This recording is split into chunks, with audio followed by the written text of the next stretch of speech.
भारत देश के राष्ट्रपति आदरणीय प्रणब मुखर्जी जी, उपराष्ट्रपति आदरणीय मोहम्मद हमीद अंसारी जी, देश के प्रधानमंत्री आदरणीय नरेंद्र मोदी, लोकसभा अध्यक्षा श्रीमती सुमित्रा महाजन, भारत के पूर्व प्रधानमंत्री डॉक्टर मनमोहन सिंह जी,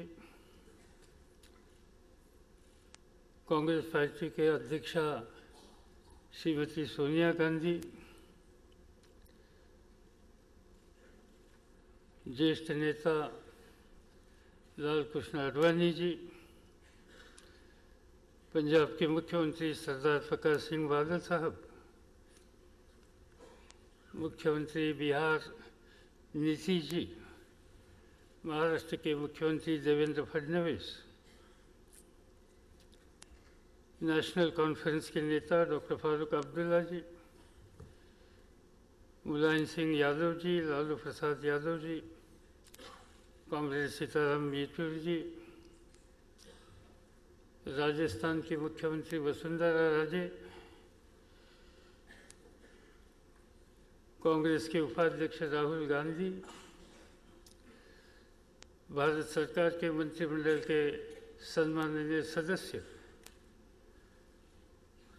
संसद के सदस्यगण,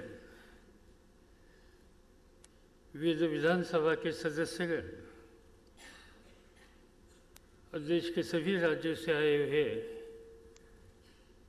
सम्माननीय अतिथिगण, बहनों और भाइयों, आज का दिन मेरे लिए एक सौभाग्य का दिन है। व्यक्तिगत जीवन में 75 साल और राजनैतिक जीवन में 55 साल और संसदीय जीवन में 1 साल के बाद 50 साल हो गए।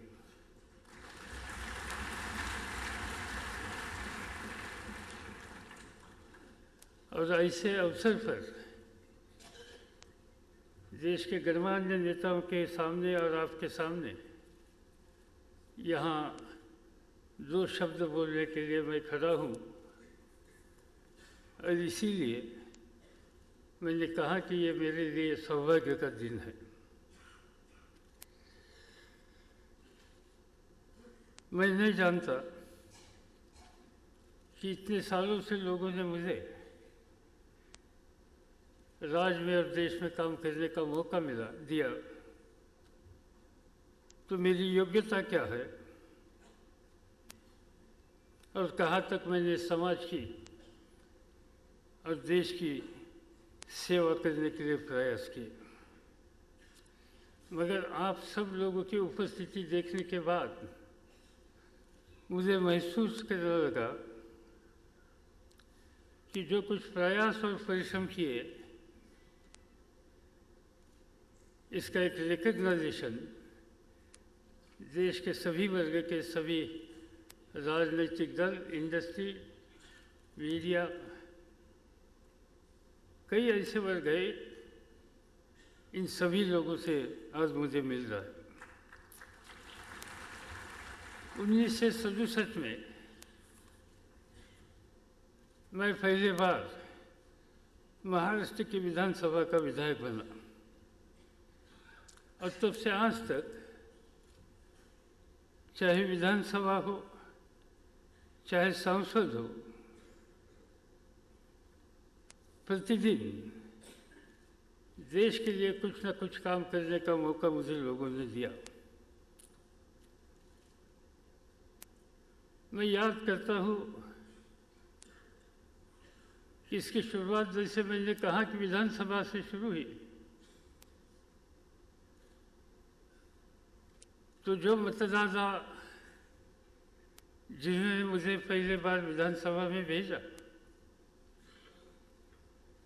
वही मतदाता चाहे बारामती के हो, चाहे माढ़ा क्षेत्र के हो, लगातार 14 चुनाव में राज्य में या यहाँ भेजने का काम उसी मतदाता ने किया। और इसलिए मुझे इन सब लोगों को धन्यवाद देना चाहिए, क्योंकि उनका विश्वास और समर्थन मेरे लिए एक अपूर्व उपलब्धि है।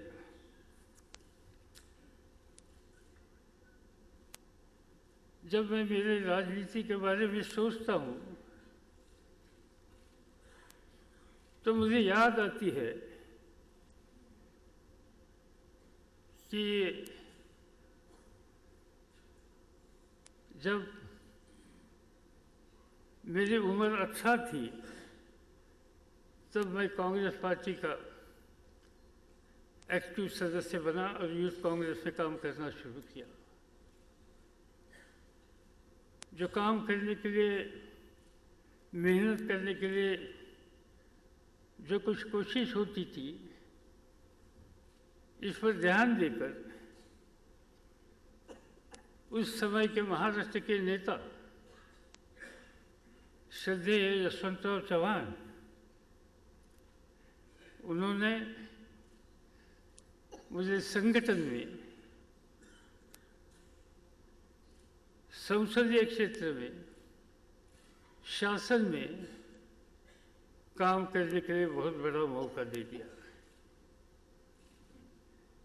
एक बड़े राष्ट्र के सुपूत थे, स्वतंत्रता सेनानी थे।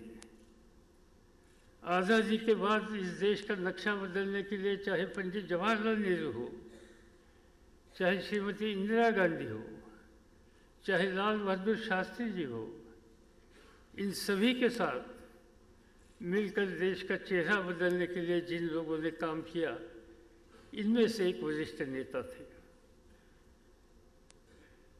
राजनीति में और ख़ास तौर पर संसद में किस तरह से सभ्यता से काम करना चाहिए, इनका आदर्श उन्होंने हमारे सामने दिया। और इसलिए जब मैं सोचता हूँ कि इतने साल चाहे विधानसभा हो या चाहे राज्यसभा हो या चाहे लोकसभा हो, सुमित्रा जी, एक दिन भी कभी ऐसा आया नहीं कि जिस दिन में सदन की मर्यादा छोड़कर हमने कुछ कदम उठाए। न कभी सामने गए या कामकाज में रुकावट लाने के लिए कुछ कदम उठाए। लोग हम सब लोगों को भेजते हैं, लोगों की भावना होती है, अपेक्षा होती है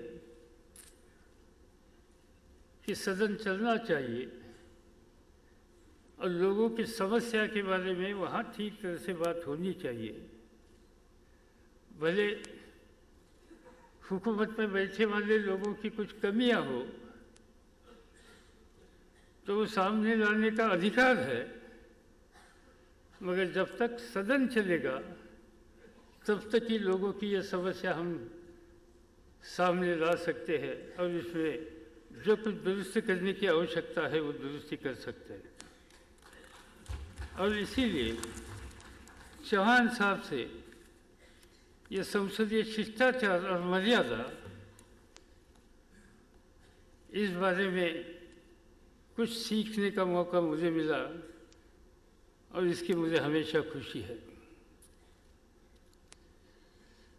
बहनों और भाइयों, इस बात को कहने में मुझे बड़ा गर्व महसूस होता है कि 125 करोड़ की आबादी वाला बहुभाषी, बहुधर्मी हमारा देश विश्व का सबसे बड़ा लोकतंत्र है, जिसे पूरा विश्व एक उभरते महाशक्ति के रूप में देखता है।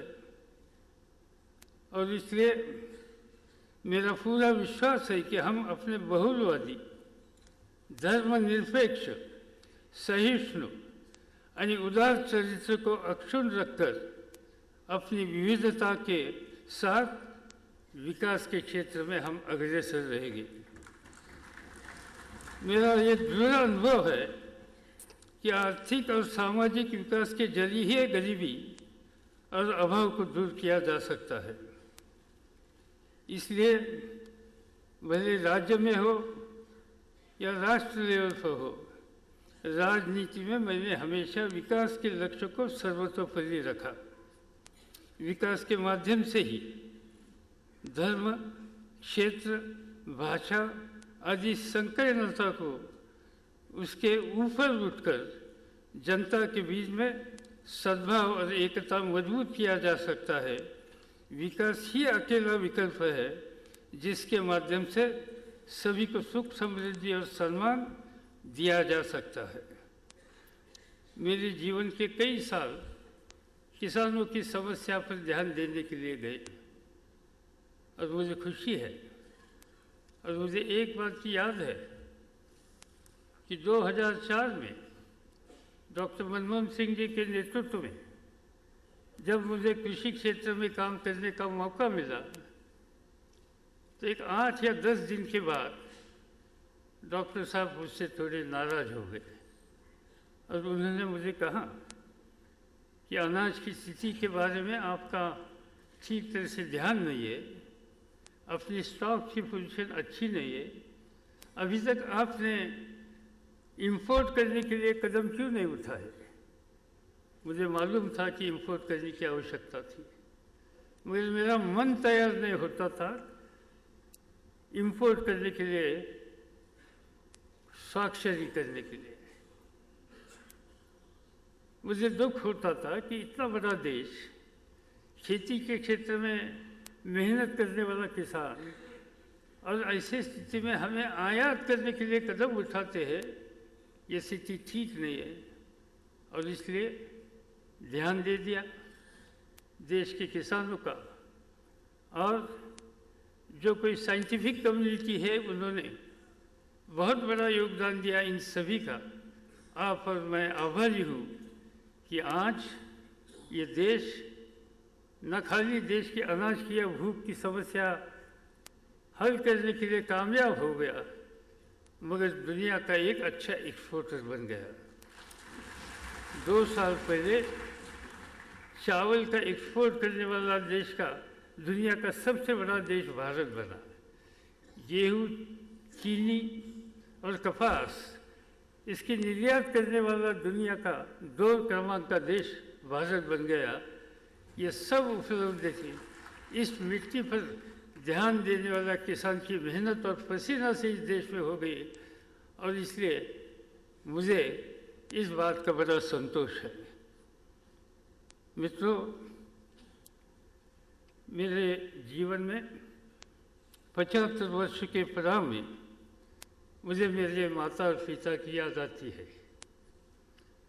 मेरे पिताजी सहकारिता में काम करने वाले एक व्यक्ति थे।